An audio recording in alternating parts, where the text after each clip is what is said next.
इकाई 4 देश के नाम संदेश। पत्र।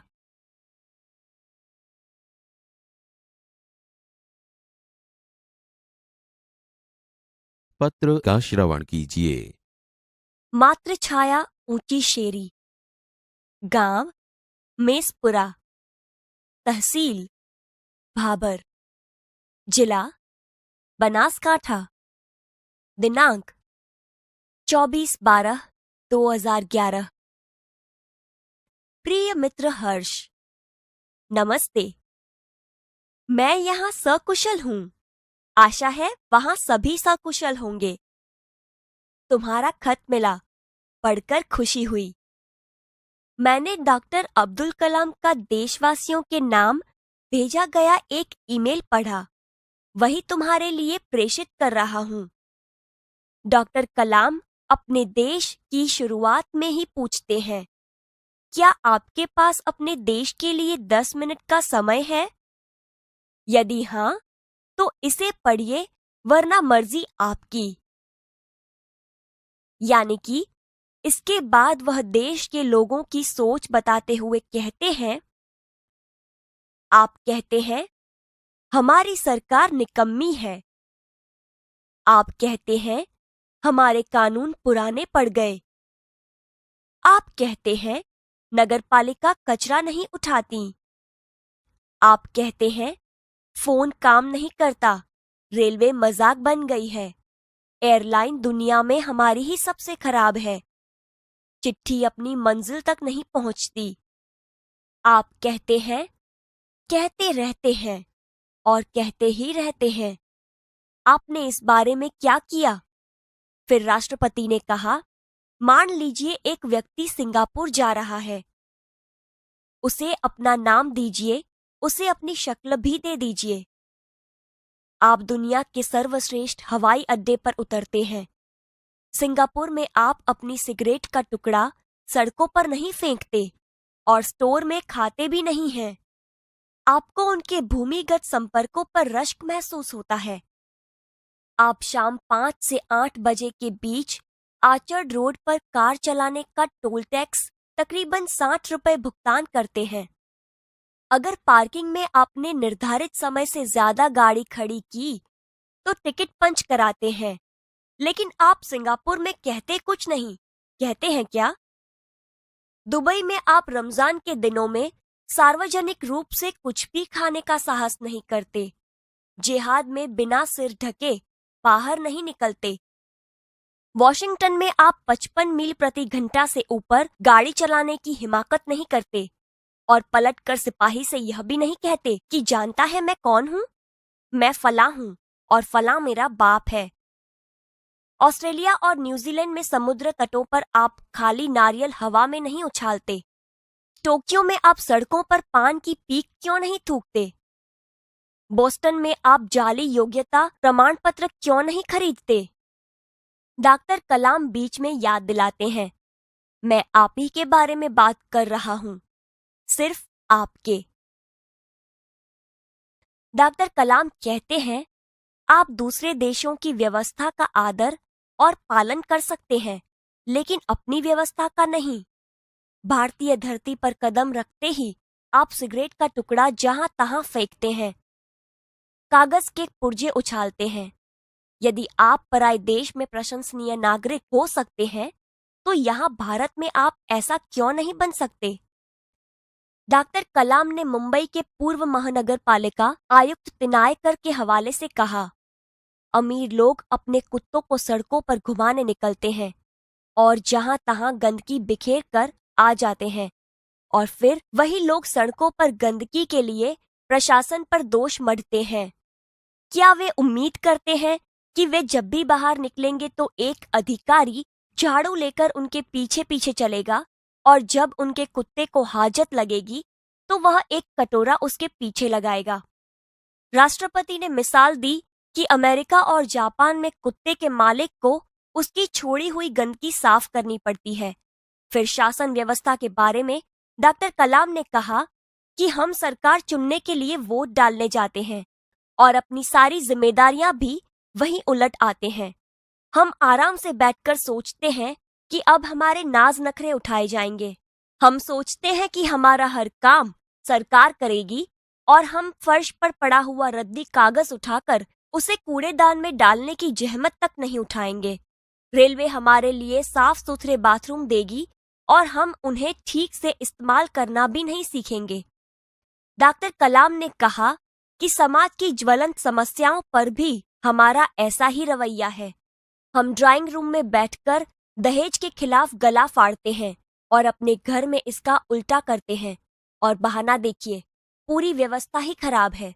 अगर मैं अपने बेटे की शादी में दहेज नहीं लूंगा तो इससे कौन सा बड़ा फर्क पड़ जाएगा। राष्ट्रपति ने इस संदेश में पूछा, इस व्यवस्था को बदलेगा कौन? यह व्यवस्था है किसकी? आप आसानी से कह देंगे, व्यवस्था में शामिल हैं हमारे पड़ोसी, आसपास के घर, अन्य शहर, अन्य समुदाय और सरकार। लेकिन मैं और आप कतई नहीं। जब कुछ अच्छा करने की हमारी बारी आती है तो हम अपने परिवार को सुरक्षित कवच में घेर लेते हैं, दूसरे देशों की ओर निहारते हैं और इंतजार करते हैं कि कोई मिस्टर क्लीन आएगा, अपने जादुई हाथों से चमत्कार करेगा, और ऐसा नहीं होता तो आप देश छोड़कर ही चल देंगे। उन्होंने कहा, हम अपने भय से भागकर अमेरिका जाएंगे, उनके गौरव का गुणगान करेंगे, व्यवस्था की प्रशंसा करेंगे, और जब न्यूयॉर्क असुरक्षित हो जाएगा तो आप इंग्लैंड भाग जाएंगे। इंग्लैंड में बेरोजगारी होगी तो खाड़ी चले जाएंगे, और जब खाड़ी में युद्ध छिड़ जाएगा तो आप मांग करेंगे कि भारत सरकार हमें बचाकर घर ले जाए। हर कोई देश को गाली देने को तैयार है, पर व्यवस्था में सकारात्मक योगदान के बारे में नहीं सोचता। क्या हमने अपनी आत्मा को पैसे के हाथों गिरवी रख दिया है? डॉक्टर कलाम व्यवस्था में नागरिकों के सकारात्मक योगदान के लिए देशवासियों को झकझोर देते हैं। श्रेष्ठ नागरिक बनने की शुरुआत करने की अपील करते हुए संदेश में कहा गया है कि अगर आप वाकई संदेश से सहमत हैं तो इसे अपने 10 और साथियों को ईमेल से भेजिए। परिवार के सभी बड़ों को मेरा प्रणाम। तुम्हारा मित्र किरण। पत्र का पठन कीजिए।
विद्यार्थी मित्रों, हमने पत्र के बारे में जाना है। यहाँ पर अपनी बात भेजने का एक अन्य माध्यम है, ईमेल इसकी बात है। यहाँ हमारे देश के पूर्व राष्ट्रपति एवं missile man doctor Abdul Pakir Jainulabdeen Abdul Kalam ने नई दिल्ली से 19 मई 2005 के दिन क्या आपके पास देश के लिए 10 मिनट है नाम से देश के नागरिकों को ईमेल किया था, जिसे देशवासियों में देश भावना, कर्तव्य पालन का भाव विकसित हो और सब अपने देश को दिल से प्यार करेंगे। पत्र यहाँ से भेजा गया है। मातृछाया, ऊंची शेरी, गांव मेसपुरा, तहसील भाबर, जिला बनासकांठा, दिनांक 24/12/2011। किरण। प्रिय मित्र हर्ष, नमस्ते। मैं यहाँ सकुशल हूँ। आशा है वहाँ भी सभी सकुशल होंगे। तुम्हारा खत मिला, पढ़कर खुशी हुई। मैंने डॉक्टर अब्दुल कलाम का देशवासियों के नाम भेजा गया एक ईमेल पढ़ा, वही तुम्हारे लिए प्रेषित कर रहा हूँ। डॉक्टर कलाम अपने संदेश की शुरुआत में ही पूछते हैं, क्या आपके पास अपने देश के लिए 10 मिनट का समय है? यदि हाँ, तो इसे पढ़िए, वरना मर्जी आपकी। इसके बाद वह देश के लोगों की सोच बताते हुए कहते हैं, आप कहते हैं हमारी सरकार निकम्मी है। आप कहते हैं हमारे कानून पुराने पड़ गए। आप कहते हैं नगरपालिका कचरा नहीं उठाती। आप कहते हैं फोन काम नहीं करता। रेलवे मजाक बन गई है। एयरलाइन दुनिया में हमारी ही सबसे खराब है। चिट्ठी अपनी मंजिल तक नहीं पहुंचती। आप कहते हैं, कहते रहते हैं और कहते ही रहते हैं। आपने इस बारे में क्या किया? मान लीजिए एक व्यक्ति सिंगापुर जा रहा है। उसे अपना नाम दीजिए, उसे अपनी शक्ल भी दे दीजिए। आप दुनिया के सर्वश्रेष्ठ हवाई अड्डे पर उतरते हैं। सिंगापुर में आप अपनी सिगरेट का टुकड़ा सड़कों पर नहीं फेंकते और स्टोर में खाते भी नहीं है। आपको उनके भूमिगत संपर्कों पर रश्क महसूस होता है। आप शाम 5 बजे से 8 बजे के बीच आर्चर रोड पर कार चलाने का टोल टैक्स तकरीबन 60 रुपए भुगतान करते हैं। अगर पार्किंग में आपने निर्धारित समय से ज्यादा गाड़ी रखी तो टिकट पंच कराते हैं। लेकिन आप सिंगापुर में कहते कुछ नहीं। कहते हैं क्या? दुबई में आप रमजान के दिनों में सार्वजनिक रूप से कुछ भी खाने का साहस नहीं करते। जिहाद में बिना सिर ढके बाहर नहीं निकलते। वाशिंगटन में आप 55 मील प्रति घंटा से ऊपर गाड़ी चलाने की हिमाकत नहीं करते और पलटकर सिपाही से यह भी नहीं कहते कि जानता है मैं कौन हूं, मैं फलां हूं और फलां मेरा बाप है। ऑस्ट्रेलिया, न्यूजीलैंड के समुद्र तटों पर आप खाली नारियल हवा में नहीं उछालते। टोक्यो में आप सड़कों पर पान की पीक क्यों नहीं थूकते? बॉस्टन में आप जाली योग्यता प्रमाण पत्र क्यों नहीं खरीदते? मैं आप ही के बारे में बात कर रहा हूं, सिर्फ आपके। आप दूसरे देशों की व्यवस्था का आदर और पालन कर सकते हैं, लेकिन अपनी व्यवस्था का नहीं। भारतीय धरती पर कदम रखते ही आप सिगरेट का टुकड़ा जहां तहां फेंकते हैं, कागज के पुर्जे उछालते हैं। यदि आप पराये देश में प्रशंसनीय नागरिक हो सकते हैं तो यहां भारत में आप ऐसा क्यों नहीं बन सकते? डॉक्टर कलाम ने मुंबई के पूर्व महानगर पालिका आयुक्त पिनायकर के हवाले से कहा, अमीर लोग अपने कुत्तों को सड़कों पर घुमाने निकलते हैं और जहां तहां गंदगी बिखेर कर आ जाते हैं और फिर वही लोग सड़कों पर गंदगी के लिए प्रशासन पर दोष मढ़ते हैं। क्या वे उम्मीद करते हैं कि वे जब भी बाहर निकलेंगे तो एक अधिकारी झाड़ू लेकर उनके पीछे पीछे चलेगा और जब उनके कुत्ते को हाजत लगेगी तो वह एक कटोरा उसके पीछे लगाएगा? राष्ट्रपति ने मिसाल दी कि अमेरिका और जापान में कुत्ते के मालिक को उसकी छोड़ी हुई गंदगी साफ करनी पड़ती है। फिर शासन व्यवस्था के बारे में उन्होंने कहा है कि हम सरकार चुनने के लिए वोट डालने जाते हैं और अपनी सारी जिम्मेदारियां भी वहीं उलट आते हैं। हम आराम से बैठकर सोचते हैं कि अब हमारे नाज नखरे उठाए जाएंगे। हम सोचते हैं कि हमारा हर काम सरकार करेगी और हम फर्श पर पड़ा हुआ रद्दी कागज उठाकर उसे कूड़ेदान में डालने की जहमत तक नहीं उठाएंगे। रेलवे हमारे लिए साफ सुथरे बाथरूम देगी और हम उन्हें ठीक से इस्तेमाल करना भी नहीं सीखेंगे। डॉक्टर कलाम समाज की ज्वलंत समस्याओं की ओर इशारा करते हुए कहते हैं, समाज की ज्वलंत समस्याओं पर भी हमारा ऐसा ही रवैया है। हम ड्राइंग रूम में से बैठकर दहेज के खिलाफ गला फाड़ते हैं और अपने घर में इसका उल्टा करते हैं। और बहाना देखिए, पूरी व्यवस्था ही खराब है। अगर मैं अपने बेटे की शादी में दहेज नहीं लूंगा तो इससे कौन सा बड़ा फर्क पड़ जाएगा? इस व्यवस्था को बदलेगा कौन? यह व्यवस्था है किसकी? आप आसानी से कह देंगे, व्यवस्था में शामिल है हमारे पड़ोसी, आसपास के घर, अन्य शहर, अन्य समुदाय और सरकार। लेकिन मैं और आप कतई नहीं। जब कुछ अच्छा करने की हमारी बारी आती है तो हम अपने परिवार को सुरक्षित कवच में घेर लेते हैं, दूसरे देशों की ओर निहारते हैं और इंतजार करते हैं कि कोई मिस्टर क्लीन आएगा, अपने जादुई हाथों से चमत्कार करेगा। और ऐसा नहीं होता तो आप देश छोड़कर ही चल देंगे। उन्होंने कहा, हम अपने भय से भागकर अमेरिका जाएंगे, उनके गौरव का गुणगान करेंगे, व्यवस्था की प्रशंसा करेंगे, और जब न्यूयॉर्क असुरक्षित हो जाएगा तो आप इंग्लैंड भाग जाएंगे। इंग्लैंड में बेरोजगारी होगी तो खाड़ी चले जाएंगे, और जब खाड़ी में युद्ध छिड़ जाएगा तो आप मांग करेंगे कि भारत सरकार हमें बचाकर घर ले आए। हर कोई देश को गाली देने को तैयार है, पर व्यवस्था में सकारात्मक योगदान के बारे में नहीं सोचता। क्या हमने अपनी आत्मा को पैसे के हाथों गिरवी रख दिया है? इस प्रकार इस ईमेल के जरिए डॉक्टर कलाम व्यवस्था में नागरिकों के सकारात्मक योगदान के लिए देशवासियों को झकझोर देते हैं। श्रेष्ठ नागरिक बनने की शुरुआत करने की अपील करते हुए संदेश में कहा गया है कि अगर आप वाकई संदेश से सहमत है तो इसे अपने 10 और साथियों को ईमेल से भेजिए। परिवार के सभी बड़ों को मेरा प्रणाम। तुम्हारा मित्र किरण। मित्रों, यह एक पत्र का प्रारूप है। पत्र लिखते समय इस प्रारूप यानी कि ढांचे को ध्यान में रखने पर हम सरलता से पत्र लेखन कर सकते हैं। यहाँ पर क्रमशः 1 से 10 तक के मुद्दों में क्या क्या लिखना है उसकी जानकारी दी गई है। तो आइए इसे अच्छी तरह से समझे। क्रम 1, पत्र की शुरुआत में हमारा पता अर्थात पत्र भेजने वाले का पता लिखा जाता है। क्रम 2 में पत्र लिखने की तारीख लिखनी है। क्रम 3 में संबोधन किया जाता है। क्रम 4 में अभिवादन लिखा जाता है। क्रम 5 में पत्र लिखने का कारण लिखा जाता है। क्रम 6 में पत्र की मुख्य विषय वस्तु लिखी जाती है। क्रम 7 में अन्य समाचार लिखे जाते हैं। क्रम 8 में पत्र की समाप्ति की बात होती है। क्रम 9 में संबंध लिखा जाता है और क्रम 10 में पत्र लिखने वाले का नाम लिखा जाता है।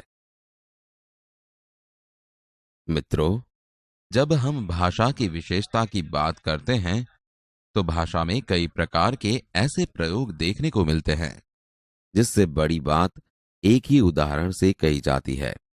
कहावतें भी इसी प्रकार का माध्यम में अगर आप किसी को कोई बात सीधी तरह से नहीं कह सकते, वहां कहावत का उपयोग यथार्थ होता है। आइए ऐसी ही कुछ कहावत को उदाहरण के साथ समझें। भाषा सज्जता। कहावत, पढ़िए और समझिए। एक म्यान में 2 तलवार नहीं समा सकती। एक वस्तु के 2 समान अधिकारी नहीं हो सकते। यदि 2 महत्वाकांक्षी लीडर एक ही पार्टी में रहेंगे तो सदा टकराव की स्थिति रहेगी, क्योंकि एक म्यान में 2 तलवार नहीं समा सकती। 2. खोदा पहाड़ निकली चूहिया। अधिक मेहनत लाभ कम। ज्यादा मुनाफे के लिए उसने बड़ी होटल बनाई थी, पर पूरे साल में उसको नाम मात्र का ही मुनाफा हुआ। इसी को कहते हैं खोदा पहाड़ निकली चूहिया। 3. जिसकी लाठी उसकी भैंस। शक्तिशाली की ही जीत होती है। सेठ जी ने अपने निर्दोष नौकर पर चोरी का इल्जाम लगाकर उसे 2 साल के लिए जेल भिजवा दिया। किसी ने ठीक ही कहा है, जिसकी लाठी उसकी भैंस।